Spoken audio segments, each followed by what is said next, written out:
Assalamu alaikum. Xi says color revolutions must be prevented.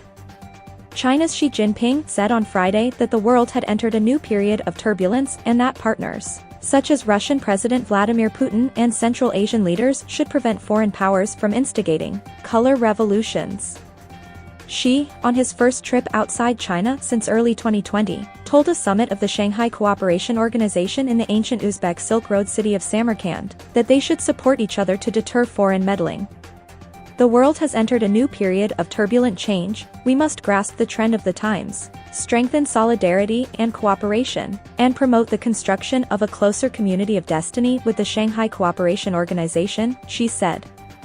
We should support each other's efforts to safeguard security and development interests, prevent external forces from staging color revolutions, and jointly oppose interference in the internal affairs of other countries under any pretext.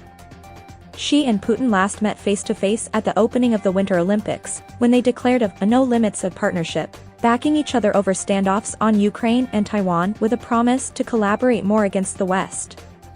At a meeting on Thursday, Putin said he understood that Xi had questions and concerns about the situation in Ukraine but praised China's leader for what he said was a balanced position on the conflict, but there was no sign from Xi that his support for Putin was weakening. Xi did not mention the war in Ukraine. Xi did stay away from a dinner attended by 11 heads of states in line with his delegation's COVID-19 policy, a source in the Uzbek government told Reuters on Friday. Putin, who has yet to comment in public on a lightning rout of his forces in northeastern Ukraine, said emerging world powers would not accept the West's attempt to impose its rules on them from outside. Fundamental transformations have been outlined in world politics and the economy, and they are irreversible, Putin said. Putin touted the SCO, a security body including Russia, China, India, Pakistan and 4 former Soviet Central Asian republics, as encompassing half the world's population and a quarter of global gross domestic product. For Iran, which is due to be admitted, the SCO is a potential anti-US club. Iranian President Ebrahim Raisi said the body needed to come up with ways to thwart draconian US sanctions. Leaders spoke on an eclectic mix of topics.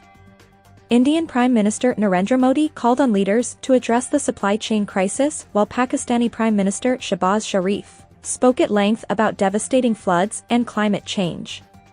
As the leaders of Kyrgyzstan and Tajikistan listened to Putin and Xi, a deadly border dispute swiftly escalated towards war before a ceasefire was finally agreed. Putin even suggested the group should consider staging its own major sporting competition. His ally Belarus President Alexander Lukashenko suggested dates which would coincide with those of the Paris 2024 Summer Olympics and the 2026 Milano Cortina Winter Olympics. Courtesy Dawn.com